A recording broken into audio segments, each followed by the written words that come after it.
दिसंबर 2020 की ये बात है। एक लड़की अपने दो दोस्तों के साथ तेलंगाना प्रदेश का एक शहर है सिकंदराबाद, वहाँ से ट्रेन में सवार होती है और उत्तर प्रदेश के आगरा के लिए रवाना होती है।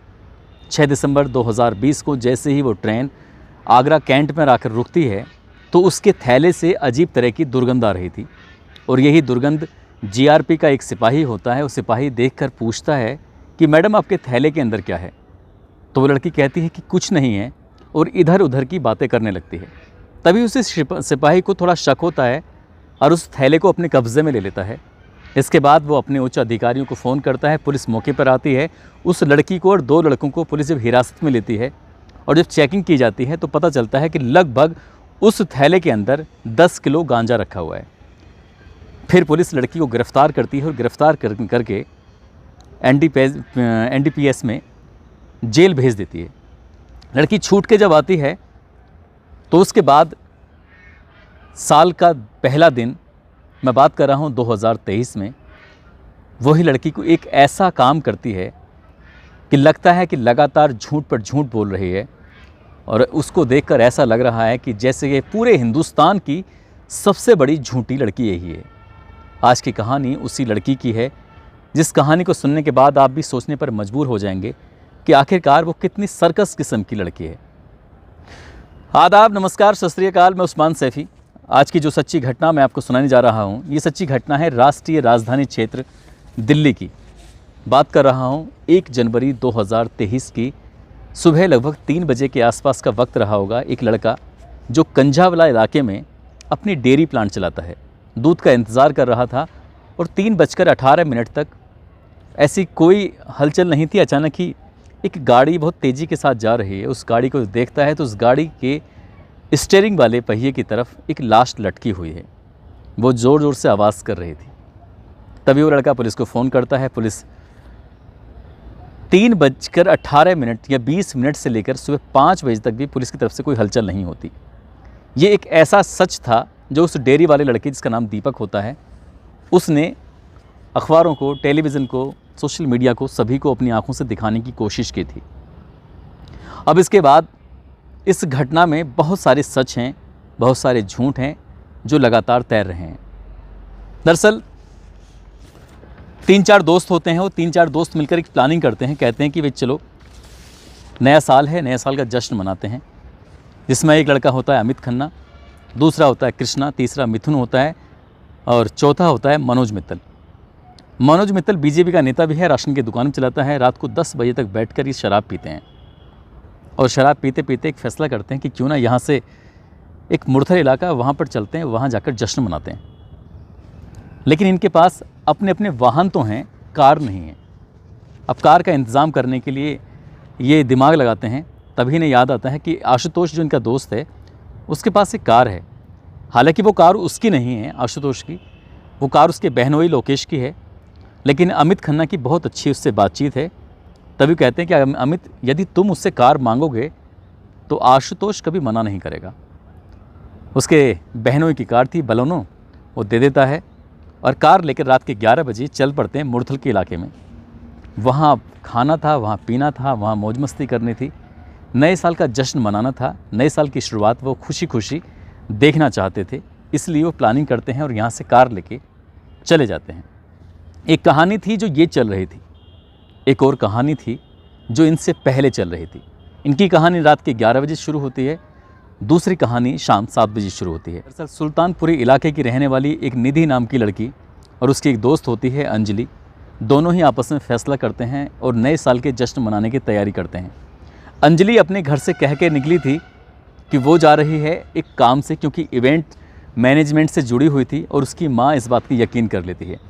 दरअसल अंजलि 4 बहनों की एक बहन है, 2 उसके छोटे भाई हैं। माँ उसकी किडनी के चलते बीमार रहती है।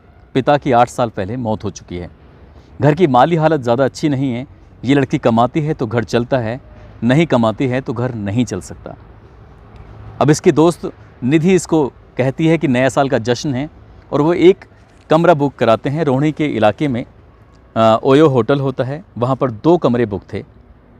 एक कमरे में कुछ लड़के दोस्त रुकते हैं, दूसरे कमरे में ये दोनों लड़कियां रुकती हैं। सब कुछ तो ठीक चल रहा था, लेकिन अचानक ही इन दोनों के बीच में किसी न किसी बात को लेकर, बात क्या थी कि बात थी पैसों की। पैसे कहाँ से आने थे, कहाँ से नहीं आने थे, इस बात का अभी तक भी खुलासा नहीं हो सका है। लेकिन लोग तरह तरह की बातें कर रहे हैं, क्योंकि जिस नए साल के जश्न मनाया जा रहा था, हो सकता है कि पैसे वहीं से मिलने वाले हों या कुछ और वजह हो। निधि और अंजलि में जब कहासुनी होती है तो इस कहासुनी को न केवल होटल वाले देखते हैं, बल्कि आसपास के जो लोग होते हैं वो भी देखते हैं।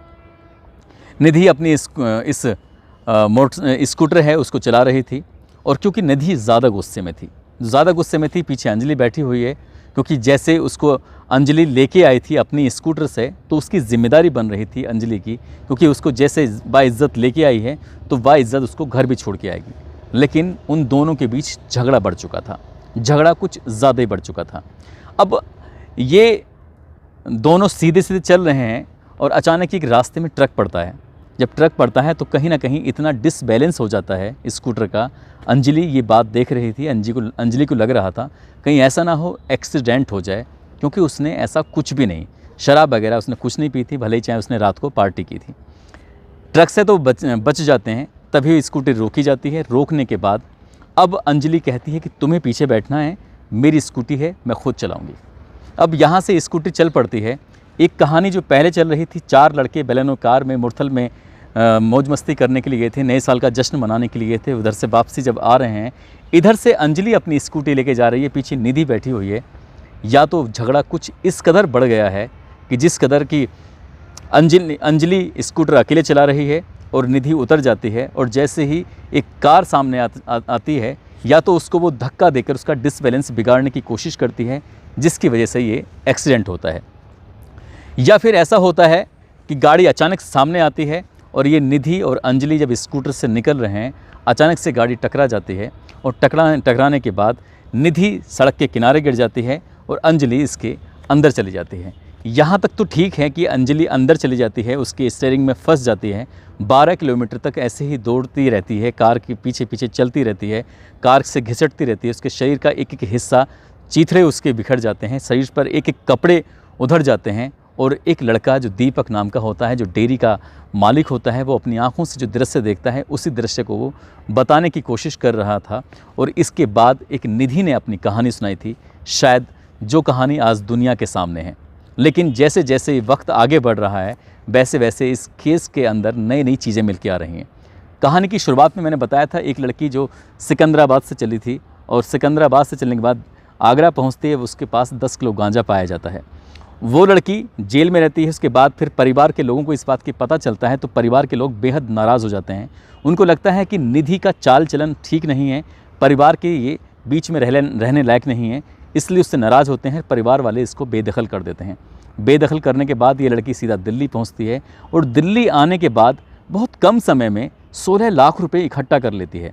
और 16 लाख रुपए नगद इकट्ठा करने के बाद सुल्तानपुरी में 3 माले का एक फ्लैट खरीदती है, जिसकी लगभग एरिया होता है 25 गज के आसपास। अभी कुछ दिन पहले ही इस लड़की को घर से निकाला गया था, बेदखल किया गया था। इसके पास 25 गज का मकान खरीदने के लिए आखिरकार 16 लाख रुपए कहाँ से आए? बहुत सारे सवाल खड़े होते हैं। जैसे ही ये रोड पर एक्सीडेंट होता है, अंजलि ख़त्म हो जाती है। नए साल के जश्न में सोशल मीडिया पर ये खबर वायरल होती है, दुनिया के सामने अलग अलग तस्वीरें चलने लगती हैं, और दुनिया के लोग ये सिर्फ जानना चाहते हैं कि आखिरकार उस रात अंजलि के साथ हुआ क्या था। तो यहाँ पर जो हमने कहानी सुनाई है, उस कहानी में अभी तक जो अंजलि कहती है वो बात मान ली जाए, लेकिन उसकी एक पार्ट काल्पनिक ये भी हो सकता है कि अंजलि और दूसरा निधि के बीच में इस कदर झगड़ा बड़ा हो कि अंजलि को खुद ही, उसकी स्कूटी को खुद ही निधि ने धक्का देकर उसे मौत के घाट उतार दिया हो।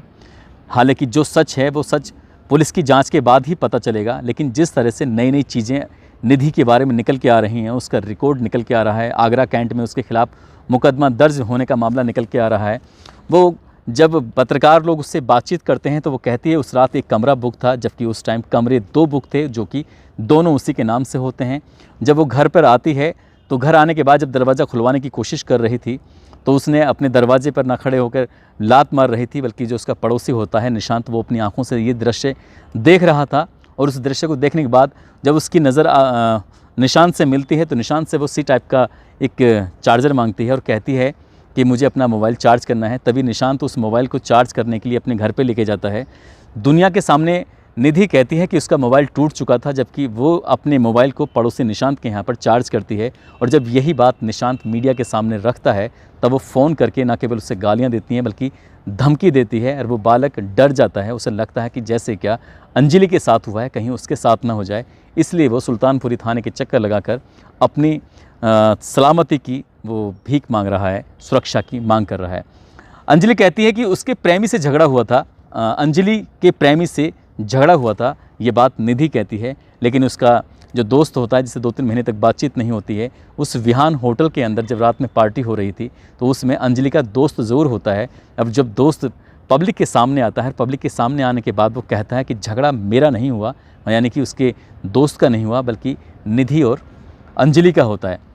साथ ही अंजलि को लेकर एक कहानी निधि ने सुनाई थी। वो कहती है कि अंजलि ने उस दिन रात को ज़्यादा शराब पी थी और ज़्यादा शराब पीने की वजह से रोड पर एक्सीडेंट हुआ था, और रोड पर एक्सीडेंट होने की वजह से ही उसके साथ ये हादसा हुआ है। और यही कारण था, वो 12 किलोमीटर तक ऐसे ही रगड़ी थी, घिसटी थी। लेकिन जब पोस्टमार्टम की रिपोर्ट आती है तो उस पोस्टमार्टम की रिपोर्ट से पता चलता है कि अंजलि ने उस रात शराब पी ही नहीं थी। यानी कि निधि की एक के बाद एक झूठ, निधि की एक के बाद एक नई कहानी जब सामने आती हैं तो ऐसा लगता है कि निधि कितनी शातिर किस्म की लड़की है। बिल्कुल ठीक वैसे ही जैसे श्रद्धा वालकर केस में होता है। आफ्ताब ने एक नई नई कहानियाँ सुनाई थी, ऐसा लग रहा था जिस तरह से आफ्ताब बहुत ही शातिर किस्म का इंसान है, ठीक वैसे ही निधि की एक के बाद एक झूठ जब सामने आ रहे हैं तो उससे भी कई तरह की बातें सामने आ रही हैं। उधर एक्सीडेंट हो जाता है। एक्सीडेंट होने के बाद ये लोग जो लड़के होते हैं चारों जो बलों कार में सवार होते हैं वो बुरी तरह से डर जाते हैं। वो सोचने पर मजबूर होते हैं कि आखिरकार करें तो क्या करें। यहाँ से उन्होंने एक प्लानिंग किया कि सीधे जाते हैं अपने दोस्त अंकुश के पास। अंकुश कोई और नहीं होता, जो कार चलाने वाला एक लड़का होता है अमित खन्ना, उसका सगा भाई होता है। उससे जाकर कहते हैं कि भाई रात हमारे साथ एक हादसा हो गया है, एक लड़की की मौत हो चुकी है, रोड पर एक्सीडेंट हो चुका है, ऐसी कंडीशन में हम अपनी जान बचाएं तो कैसे बचाएं। तभी अंकुश खन्ना एक प्लान करता है। वो कहता है कि तुम्हें परेशान होने की ज़रूरत नहीं है। दरअसल परेशान होने वाली बात ये थी कि जो भी 4 लड़के बलेनो कार के अंदर बैठे हुए थे, किसी भी लड़के के पास ड्राइवर का लाइसेंस नहीं था, और इसलिए अगर डीएल नहीं होगा तो जाहिर सी बात है इसमें 302 की धारा भी लग सकती है। यानी कि गैर इरादतन हत्या नहीं बल्कि हत्या की धारा भी शामिल हो सकती है। ऐसा लग सकता है कि जैसे जानबूझकर अंजलि के साथ इन्होंने ये कांड किया हो। इसीलिए अंकुश ने अपने एक कज़िन ब्रदर है जिसका नाम दीपक खन्ना होता है, दीपक खन्ना से कहते हैं कि दीपक तुम्हारे पास तो डीएल है, तुम्हारे पास तो ड्राइवरी का लाइसेंस है, अगर तुम मेरे इन भाइयों की मदद कर दो तो बहुत आसान हो जाएगा। और शायद ये बहुत बड़े मामले में जो सोशल मीडिया पर लगातार वायरल हो रहा है, अखबारों में छप रहा है, टेलीविज़न पर आ रहा है, अंजलि का मामला, कहीं ऐसा ना हो हिट एंड रन वाले मामले में मेरे भाइयों को लंबी सज़ा हो जाए या मेरे भाइयों के दोस्तों को लंबी सज़ा हो जाए। इसलिए दीपक खन्ना तुम इसमें मदद कर दो। अब दीपक खन्ना कोशिश करता है कि वो मदद करे, इसलिए शुरू में बताया गया था कि गाड़ी के अंदर 4 नहीं बल्कि 5 लोग बैठे थे। 5 में कोई ज़बरदस्ती इसमें डाला गया। जब पुलिस ने अपनी जांच की तो पता चला कि गाड़ी के अंदर पहले से ही 4 लोग बैठे हुए थे, 5 माँ तो ज़बरदस्ती शामिल किया गया, और 2 लोग जिसमें आशुतोष होता है जिसने कार दी थी, और साथ ही अंकुश जिसने इस पूरी प्लानिंग बनाई थी कि आखिरकार 7 को पुलिस गिरफ्तार कर लेती है। और निधि एक के बाद एक कहानी सुनाती है, और निधि की कहानियों को सुनने के बाद ऐसा लगता है कि जैसे क्या दिल्ली की पुलिस इतनी ज़्यादा बेचारी है जिसे वो कुछ कर भी नहीं पा रही है। सच क्या है, झूठ क्या है, ये पब्लिक जानना चाहती है। लेकिन पुलिस की कार्यप्रणाली जिस तरह से है, पुलिस जिस तरह से एक के बाद एक बयान अपना बदलने की कोशिश कर रही है, और निधि जिस तरह से मीडिया को, पुलिस को गुमराह करने की कोशिश कर रही है, उससे लगता है कि अंजलि की मौत भी कहीं एक रहस्य न बन जाए। ऐसा ना हो कि अंजलि को कभी शायद इंसाफ ना मिल पाए। लेकिन इस बीच में न केवल दिल्ली सरकार ने कुछ मदद करने की बात की है, साथ ही पता चला है कि मीर फाउंडेशन है जो शाहरुख खान की फाउंडेशन बताई जाती है, वहाँ से भी अंजलि के परिवार को कुछ मदद की बात सामने आई है। हम तो एक ही मांग करेंगे दिल्ली सरकार से, दिल्ली पुलिस से और केंद्र सरकार से कि इस अंजलि के मामले में जो भी सच है वो दुनिया के सामने आना चाहिए, जल्द से जल्द पता चलना चाहिए, और कम से कम समय में आरोपियों को सज़ा मिलनी चाहिए। उसमें चाहे कार सवार हों या फिर निधि हो या फिर अन्य कोई लोग हों या फिर होटल से जुड़े उस पार्टी में शामिल होने वाले लोग हों, जो भी हो सच वो जल्दी सामने आना चाहिए। लेकिन मीडिया ट्रायल जिस तरह से होता है, कई बार दबाव बना के कुछ अलग निकलवाने की कोशिश की जाती है। ऐसा भी नहीं होना चाहिए। दोस्तों, इस पूरे घटनाक्रम को सुनाने का उद्देश्य किसी को परेशान करना नहीं है, किसी का दिल दुखाना नहीं है, बल्कि आपको जागरूक करना है, आपको सचेत करना है। आप जहाँ भी रहें अपना ख्याल रखें, सुरक्षित रहें। और जाते जाते कुछ लोगों के जन्मदिन हैं, जिसमें अंश मेवात हैं, करण पटेल हैं छतरपुर से, नवीन कुमार हैं, मोहम्मद जाकिर हुसैन हैं असम से, अनिल कुमार जोधपुर से हैं, राम स्वरूप बिश्नोई हैं बीकानेर से। इनको जन्मदिन की बहुत सारी शुभकामनाएं, बहुत बहुत मुबारकबाद। साथ ही जाहिद त्यागी, कमल रावत, सलमा सिद्दीकी नैनीताल से, अर्जुन झारखंड से, आरिफ खान मेवात से, रामवीर प्रमुख मथुरा से, अमरेंद्र झा दिल्ली से, गब्बर पटेल अक्की, शांति सरस्वती उत्तराखंड से, आसिफ खान कानपुर से, नीलेश कुशवाहा देहरादून से, अगम सिसोदिया बाड़मेर से, वीरपाल शर्मा उत्तर प्रदेश से, शमशाद खान जिरोली से, नवाब खान अलवर से हैं, शिवानंद यादव रायगढ़ से हैं, बलबीर मनीषा कौशिक दिल्ली से हैं, ताहिर सैफी हापुड़ से हैं, दिव्या अरोरा दिल्ली से हैं, रेखा चौहान रघुवीर सिंह अजीम हैदराबाद से। इन सभी ने नाम लेने की अपील की थी। आप सब लोग अपना ख्याल रखें, सुरक्षित रहें। जय हिंद, जय भारत।